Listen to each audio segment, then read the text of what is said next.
Sebagai manusia biasa, setiap individu tidak dapat lari daripada perasaan bimbang dan ragu-ragu terhadap sesuatu perkara. Namun sekiranya ia tidak dikawal dan diberi perhatian serius, keadaan mungkin akan bertukar menjadi lebih parah sehingga mengundang bahaya. Isu gangguan jiwa merupakan masalah kesihatan kedua terbesar rakyat Malaysia menjelang era 2020 selepas penyakit jantung. Menyingkap kajian mobiliti kesihatan kebangsaan pada 2018, 3 daripada 10 orang dewasa berusia lebih 16 tahun menderita pelbagai isu kesihatan mental.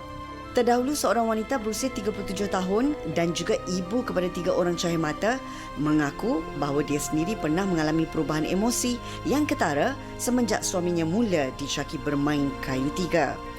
Dia mengalami simptom di mana tiba-tiba berdebar dan ada masanya kerisauan memuncak sehingga tidak boleh membuat apa-apa. Susulan daripada itu, dia mengambil inisiatif untuk merujuk kepada pakar psikiatri dan ibu muda ini disahkan mengidap penyakit kebimbangan melampau. Kemelut akibat kebimbangan melampau turut pernah didedahkan oleh selebriti terkenal Datin Diana Daniel pada Ogos lalu. Masalah yang dilalui membuatkan dirinya sukar bernafas selama beberapa hari sehingga dimasukkan ke dalam ward.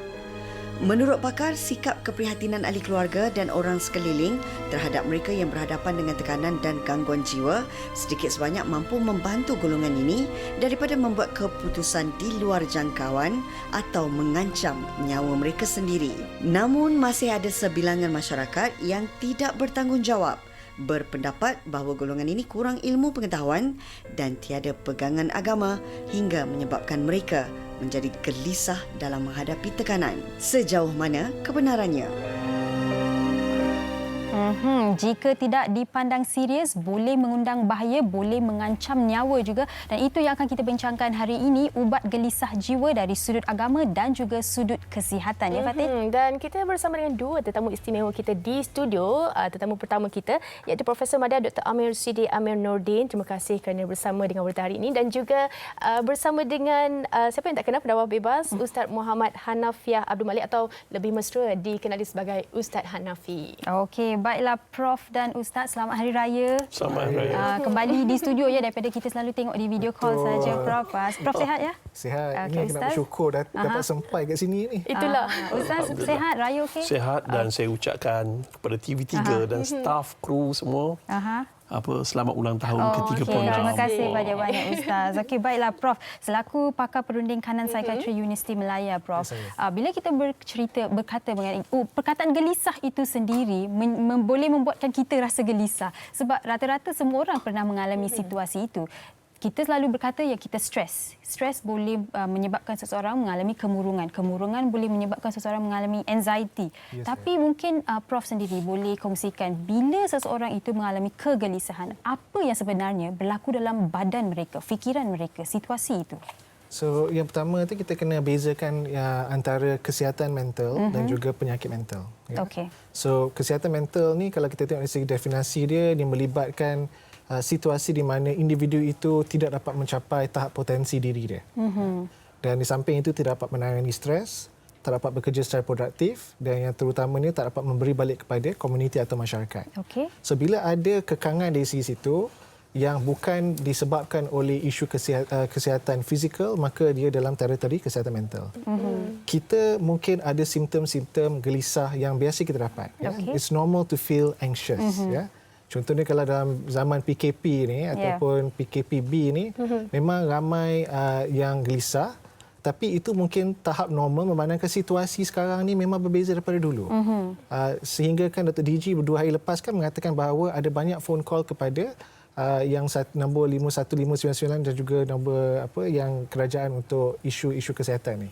So ini satu. Tapi kalau kita tak dapat mencegah ataupun merawati isu ini secara sendiri ni, dan kita biarkan dia melarat, maka dia mungkin akan jadi isu penyakit mental. Ya. Dan dalam konteks penyakit mental ini, biasanya dia melibatkan fungsi yang terjejas. So itu dia punya keyword, fungsi terjejas.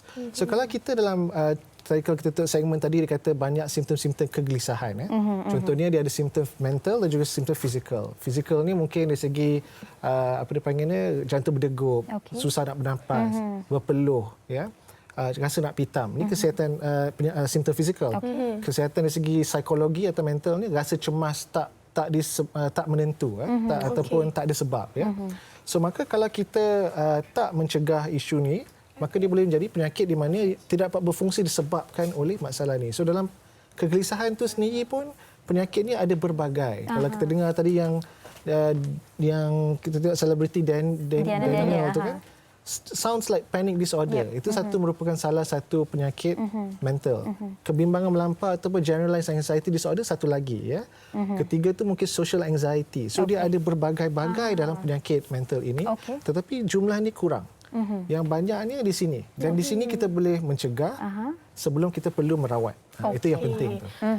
Tapi itu dari segi simptom dan juga secara keseluruhan ciri-ciri siapa yang berdepan dengan penyakit ini. Bagaimana pula kita nak tahu dari segi agamanya? Adakah kebarangkalian bila kita jauh daripada orang kata pegangan yang sepatutnya, kita mula berfikir yang luar jangkaan kita? Mungkin Ustaz boleh kongsikan. Okey. Dia begini. Ubat, gelisah, sakit, kebimbangan apa semua ni, semua itu adalah ujian daripada Allah. Allah akan test kita untuk kita tengok kita beriman ataupun tidak. Dan orang yang beriman, dia ada banyak level. Contoh, level yang pertama kita panggil iman ilmu. Mereka ni kita gelar orang Islam. Bila ditimpa musibah atau ditimpa dengan ujian, dia resah. Dia gelisah dan dia kata, why God, kenapa engkau uji aku macam ni, kenapa. Dia akan banyak soalan tu yang menyebabkan dia gelisah. Tetapi iman yang kedua kita panggil iman amal, tingkatan. So kita panggil mereka ni orang soleh.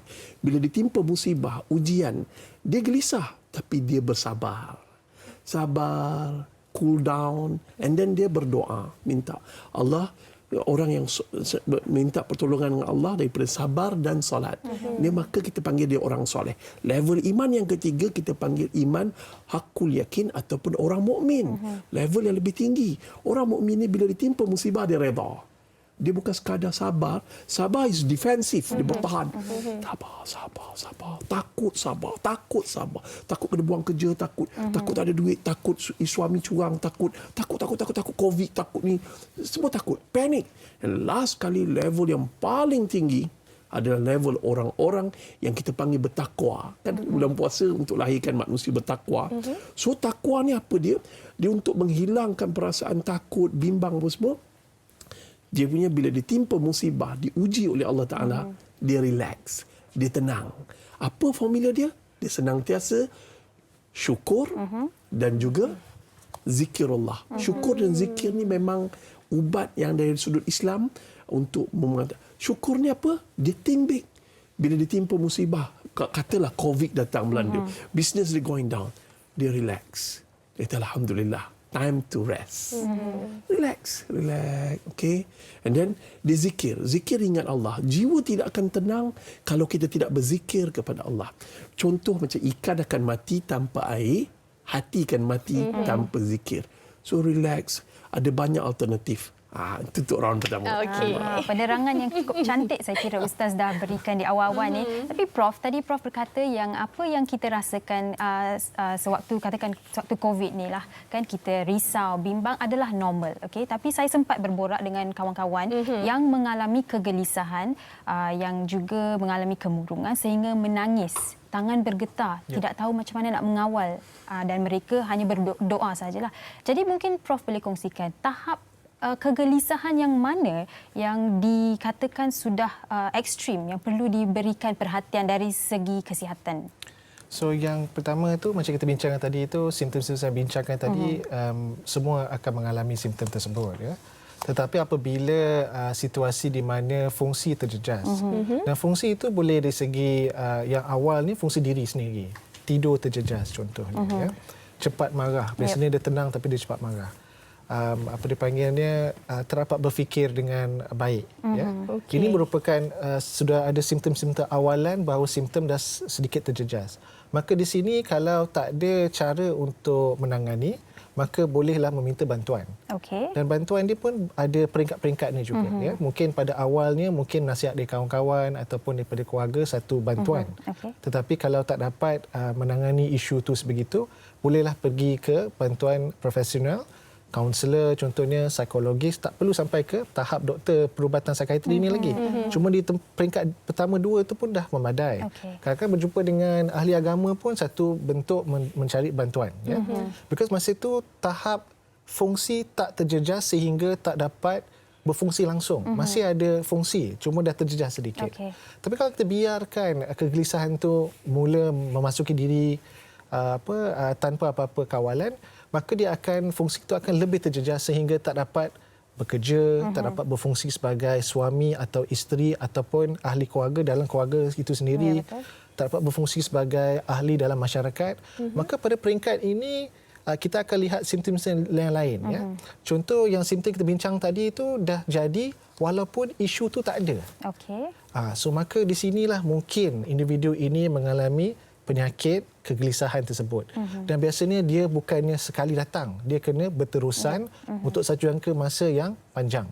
Dan bila kita panjang tu biasanya between 3 to 6 months. So bila kita dapat mereka-mereka ini, yang inilah yang akan jumpa dengan pakar psikiatri, biasanya isu kesihatan atau penyakit mental mereka itu dah lama. Ya. Yang ini yang kita nak kena rawati dengan baik. Yang saya memang terkesan dengan apa yang Ustaz kata tadi. Saya rasa yang pada permulaan tu dia boleh berfikir dengan baik, maka banyak tips-tips dari segi agama boleh diambil. Tapi bila sampai kat penyakit tu dah fungsi dah memang out. Susah. Masa tu memerlukan kedua-dua, bantuan dari segi medical dan juga bantuan dari segi agama, kerana apa dia panggilnya dari segi rawatan yang kita nak bincangkan nanti, dia bio, psycho, social, spiritual dan lifestyle. Faham. Okey, kita nak sambung perbincangan ini sebentar. Kita nak tanya dengan salah seorang pesakit yang mungkin berdepan dengan situasi sama apa yang kita bincangkan ni. Telah pun bersedia di talian. Assalamualaikum, Tiha. Salam, saya. Ya, Tiha, sihat? Apa khabar? Alhamdulillah, saya sihat ini. Alhamdulillah. Terima kasih tanya. Okey, Tiha, bercakap mengenai topik kita hari ini, ubat gelisah jiwa. Pastinya Tiha merupakan yang mempunyai pengalaman yang mungkin juga Tiha boleh kongsikan dengan kita. Apa agaknya cabaran yang paling terkesan untuk Tiha sehingga kini? Okey, actually saya mulakan sikitlah saya punya history. Okey, saya found out yang saya ada kemurungan ni. Saya didiagnose clinical kemurungan dan anxiety. Okey, so since Oktober 2018. Baik. Okey, so daripada dah diagnose tu, saya memang dari segi mood saya memang agak teruklah. Menghadapi kehidupan seharian saya lah, sebagai ibu, sebagai pekerja, sebagai seorang isteri kepada suami saya kan. So banyaklah saya menghadapinya, mood up and down. Sangat teruklah saya menghadapi sejak yang itulah saya diagnose depression. Okey, dan mungkin Puan Tiha sekiranya tidak keberatan boleh kongsikan antara insiden-insiden yang berlaku sewaktu Puan Tiha mengalami depresi dan juga anxiety ni. Okey, actually masa saya mula ubat dengan doktor pakar klinik kesihatan yang terdekatlah. So dalam masa nak sesuaikan ubat tu dia ambil masa. So banyaklah perkara yang saya buat yang benda yang tak terkawal, dan saya of course saya memang bila teringat balik saya rasa macam menyesal lah sangat-sangat kan. So one thing yang paling saya rasa yang paling worst tu, saya dah pernahlah terfikir dan niat, memang betul dah rancang rancang apa yang saya nak buat tu, saya dah plan, saya dalam fikiran saya macam tu, dan saya nak, dan ada niat dah memang nak buat untuk contohnya nak macam saya nak bila saya rasa saya nak bunuh diri dah, saya rasa macam tu. So memang benda tu memang dalam otak tu memang saya dah bayangkan apa yang akan berlaku, dan memang masa tu dah tak rasa apa-apa lah, memang tak ada rasa apa-apa. Memang saya fikir macam tu lah. Okey, macam Puan Tiha sendiri, mungkin orang kata sokongan dari keluarga itu sangatlah penting, dan berdepan dengan situasi begini, mungkin ada antara insiden yang melibatkan anak-anak ataupun suami yang berada dalam satu rumah. Betul. Saya saya suami, saya ada 5 orang anak kat rumah yang masih lagi kecil-kecil membesar dengan sihat. Dalam keadaan yang macam tu, saya sangat bersyukurlah. Suami saya, dia walaupun ada masa dia masih lagi tak faham kan, macam itu sebab dia tengok depan mata, tapi ada still lagi yang dia still belajar. Dan saya pun ada anak saya yang berumur 14 tahun kat rumah. So dalam keadaan saya yang kalau saya rasa saya memang rasa saya tak sihat, saya akan cakap, okey, ibu tak sihat ni, tolong tengokkan adik-adik sekejap. So saya minta tolong macam tu lah pada macam pada suami saya, pada anak saya. Ya, even yang anak kecil saya tu pun dia faham lah. Dia macam faham ibu dia dalam keadaan macam tak sihat. Dia boleh nampak kalau saya macam tak sihat tu, saya mula start marah-marah. Saya mulalah start suara saya tengking lah apa. Dia kan macam tu. Sebab saya tak boleh nak handle dah. Perasaan tu dah tak boleh handle. Emotion tu dah tak boleh dah. So, memang ketara lah kalau dalam keadaan saya macam tu.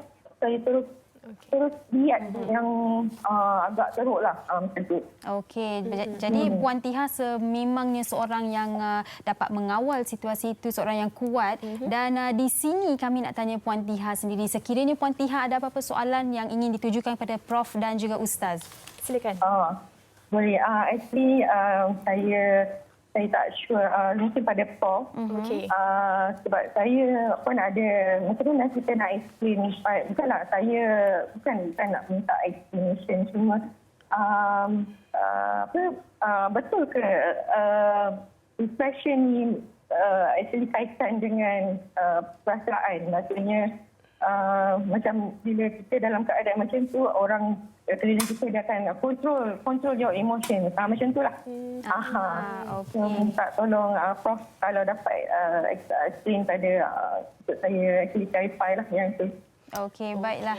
Terima kasih banyak-banyak Puan Tiha atas perkongsian. Jaga diri, kekal sihat ya. Assalamualaikum. Thank you. Terima kasih. Wassalam.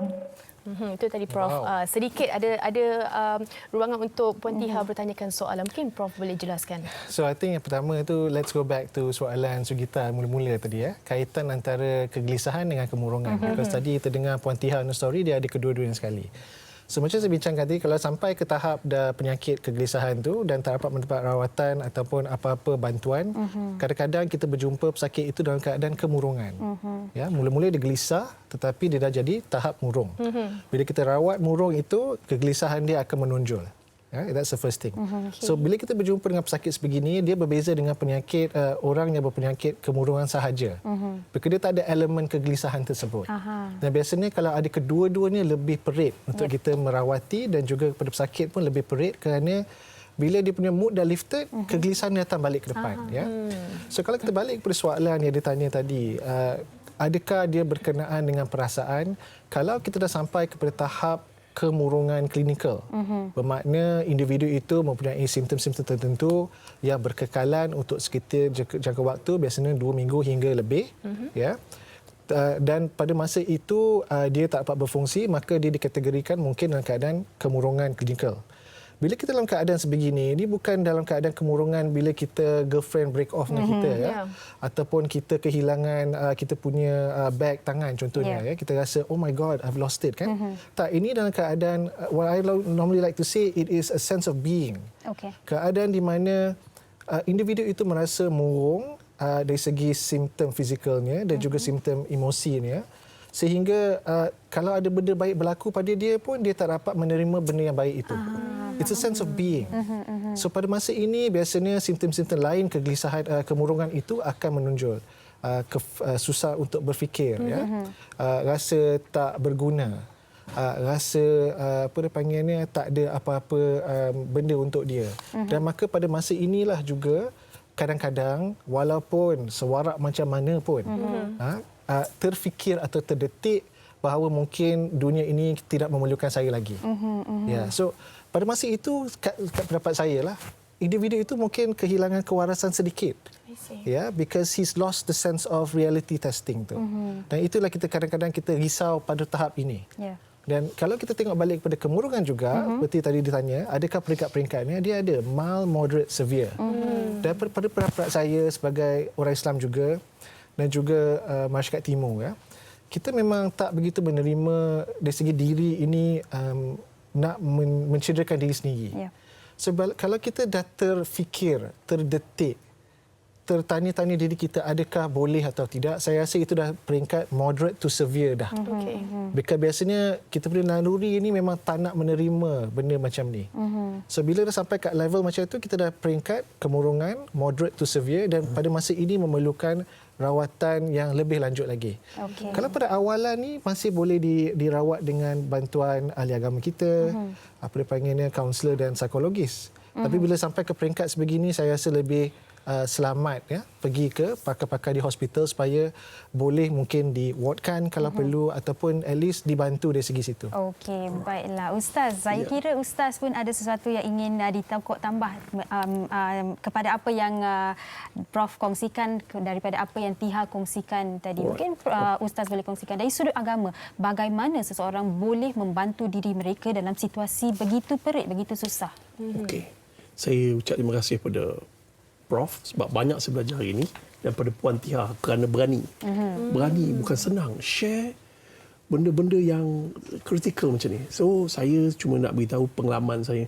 Contoh, mudah-mudahan menjawab semua persoalan dan ni. Saya berawat penagih dadah dan mereka ni punca kena bipolar disorder, skizofrenia dan apa semua. Dadah juga memainkan peranan penting. Samping dadah menyebabkan kesihatan mental dia terganggu, mereka juga mempunyai personality. Personality yang menyebabkan mereka nak gaya hidup, nak tarik perhatian yang melampau. Berpunca pada diri dia. Dan bila bermasalah macam ni, dia punya pilihan. Kita ada pilihan. Sama ada kita nak tetap kita stres, kita tension, kita kemurungan, itu pilihan di tangan kita. Kita yang menentukan. Sometimes don't fight the stress, tapi divert. Jangan fight benda-benda macam ni. Dia layan. Kenapa suami aku curang pada aku? Kenapa anak aku bising? Kenapa semua? And syaitan pun masuk ketika tu. Syaitan masuk. And then from that lah yang hilang akal. Tu yang nak bunuh diri, tu nak buat apa. So relax. Sometimes, berapa besar pun masalah anda di sana, kena ingat Allah ada. Kita ada Allah, kita ada Tuhan, minta pertolongan daripada dia. And then, teknik yang kita jawab, penagih-penagih dadah ni, yang nak bunuh diri, skizofrenia, yang sampai nak lompat bangunan, dah kelar-kelar. Saya kata, tarik nafas dulu. Tarik nafas 7 saat mungkin Prof boleh tambah 7 saat 8 tahan 5 minit 5 saat, lepas tu hembus 8 saat. Dia ada teknik nafas. Sesiapa je pesakit-pesakit psikiatrik yang ke hospital dalam keadaan dia nak bunuh diri apa semua ni, mereka akan dibetulkan bernafas dulu. Sebab asas kehidupan bernafas. Bila bernafas, jiwa akan tenang, jantung akan stabil, dan ketika tu baru kita ajarkan beberapa teknik untuk dia jadi call back. Macam tu teknik. Dan ada juga gangguan jin. Ada juga gangguan syaitan. Ada juga disebabkan sihir. Benda-benda kesihatan mental, kegelisahan ni mesti ada sebab dan punca. Kita jumpa punca dia, kita rawat. Sometimes ada orang dia tak boleh minum kopi. Minum kopi, jantung dia berdebar. Dia teringat. Dan dia tak boleh tidur malam. Hari ni remaja kita yang suka main Facebook, main game tengah-tengah malam, main chat. So, dia menyebabkan cara hidup dia, menyebabkan dia sendiri yang menyebabkan kegelisahan itu timbul. Dan bila orang marah, dia kata masyarakat tak memahami diri dia. So kita ubah step by step. Ada juga berpunca dari sebab kewangan. Ramai businessman yang tengok, alamak, stock market jatuh. Alamak, ya Allah, dia resah, gelisah. Because dia terlalu layan. Dia terlalu collect data, terlalu melayan perasaan. Stop. Sometimes kita kena. That's why macam beberapa orang jutawan dalam dunia, they stop the business and then they start drawing, they start buat benda-benda yang luar daripada kebiasaan. It's not untuk solve the problem, tapi dia untuk divert the problem, untuk dia lebih calm, relax dan jalan ini kehidupan secara sederhana. Wallahualam. Menafik sebenarnya. Ya, saya suka apa yang Ustaz kongsikan. Kita divert. Kalau kita tak boleh ubati diri kita sendiri, kita divert supaya kita tak selalu berfikir mengenai benda itu. Kita kena ada rakan bersembang. That's why kita ada talian nur. 1599. And then kita kena ada sembang. And then kalau kita masuk kat Facebook, kita nak sembang kat Facebook, kadang-kadang orang kecam kita. So down. So kita kena cari kawan, doktor, profesor dan pakar-pakar psikiatrik yang luar biasa ilmu diorang. Ni kawan sembang. Okey, macam doktor, mungkin Prof, mungkin boleh kongsikan, macam tadi Ustaz ada kongsikan beberapa teknik. Mungkin di rumah sebenarnya mereka yang berdepan dengan situasi kemurungan dan sebagainya, ahli keluarga boleh membantu daripada segi teknik-teknik yang boleh menenangkan ataupun bagaimana secara keseluruhannya kita nak kurangkan kemurungan mereka. So yang pertama kali itu kedua-dua penyakit kemurungan, kegelisahan ada banyak punca berkaitan dengan stres. Itu yang pertama. Yang kedua itu kalau dari segi tips untuk kita membantu rakan kita, satu adalah dengan mengetahui dengan lebih banyak lagi mengenai isu penyakit kegelisahan dan kemurungan ini. Because I feel that knowledge is empowering. Selagi banyak maklumat kita tahu, lagi empowered kita untuk membantu diri sendiri dan juga orang lain. Itu yang pertama. Yang kedua adalah cara berkomunikasi yang baik. It is not helpful kalau kita kata relax ataupun kita kata kepada, kalau di sini boleh kata relax seperti di sini macam saya Ustaz kata tadi. Tapi if your friend, kawan kita tengah struggle, lepas itu kita kata relax, tak membantu. Yang lebih membantu adalah kita memberi satu ruang supaya dia dapat meluahkan perasaannya tanpa apa-apa judgement. Itu sebab masa kita buat program Let's Talk Minda Sehat dulu, TALK, yang L tu listen without judgement. Maknanya kita mendengar tanpa apa-apa apa dipanggilnya judgement. Dan itu lebih membantu. Yang kedua itu adalah dengan mengetahui mana nak mencari bantuan. Yang kita bincang tadilah.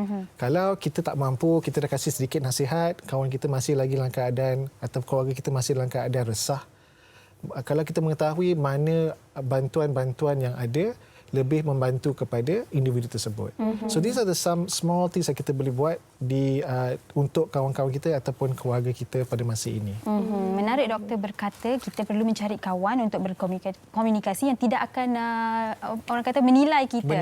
Sebab kadang-kadang kita pergi dengan masalah, kawan kata alang kau ni banyak berfikirlah, kau stres saja. Mungkin di penghujung ini Ustaz boleh secara ringkasnya berikan sedikit pesanan kepada mereka yang mengalami kegelisahan jiwa ni. Kegelisahan jiwa, kalau anda berhadapan dengan masalah gelisah, ingat kembali kepada Allah dan memohon pertolongan. Doa. Belum ada lagi Tuhan kecam kita berdoa.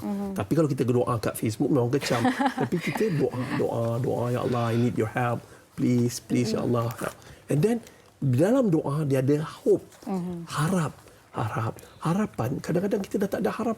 Dah tak ada apa dah. Mungkin kita takkan boleh hidup dengan... Saya seorang sakit kanser. Saya memang tak ada. Doktor pun beritahu you tak ada chance. You punya last date 20 hari bulan 1 2018. Tapi saya kata still ada Allah and ada hope. Hope lah. And then saya tak layan kesakitan kanser tu. Saya lalui kemoterapi, saya tak layan. Tapi saya divert. Saya jumpa kawan-kawan biker saya, bawa apa semua. So, kita kena manage stres kita sebelum jadi kegelisahan, ketakutan, kecelaruan. Dan akhirnya, mungkin Prof boleh setuju dengan saya, sebab saya ada baca tentang kecelaruan kimia di bahagian otak. Disebabkan dia melayan stres ni. Dan disebabkan chemical yang dia ambil. Kadang-kadang, dia orang terlalu merokok. Merokok, and then sometimes dia terlalu banyak benda yang dia merosakkan diri dia. Makan, minum drink, soda drink yang terlalu banyak, manis. So dia akan menyebabkan resah, gelisah. Tapi kalau dia banyak minum air sejuk, banyakkan mandi. Sebab bila kita gelisah, heating. Sebab tu dalam Islam, bila kita marah, kita diminta ambil uduk.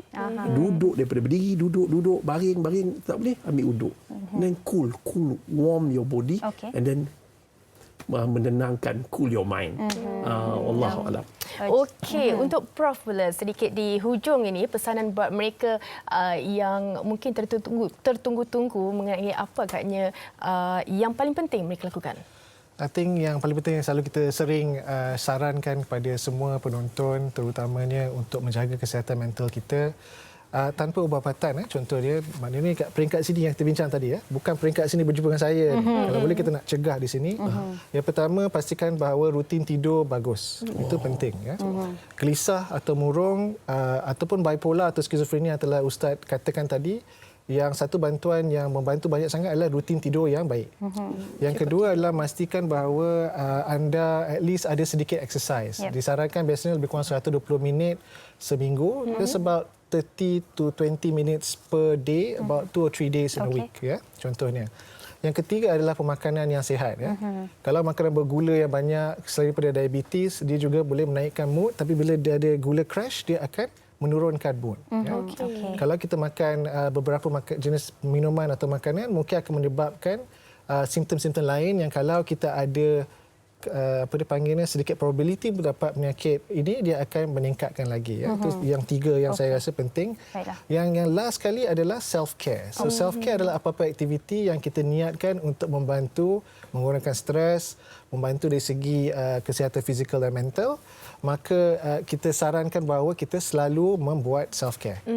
So inilah antara beberapa tips lah. Banyak yang dikongsikan oleh Ustaz dan Prof. Gaya hidup sihat, self-care, cara pernafasan dan banyak lagi yang kami kira anda boleh tonton semula di YouTube TV3 sekiranya anda ingin mendapatkan tips-tips ini. Baiklah, kami nak ucapkan terima kasih banyak-banyak kepada Prof. Madya Dr. Amir Siddiq dan juga Ustaz Muhammad Hanafiah sekali lagi atas perkongsian yang cukup baik. Harapnya apa yang kami kongsikan mengenai tips ubat gelisah jiwa ini dapat memberi manfaat kepada anda di rumah dan juga khusus ahli keluarga yang mungkin berdepan dengan situasi ini.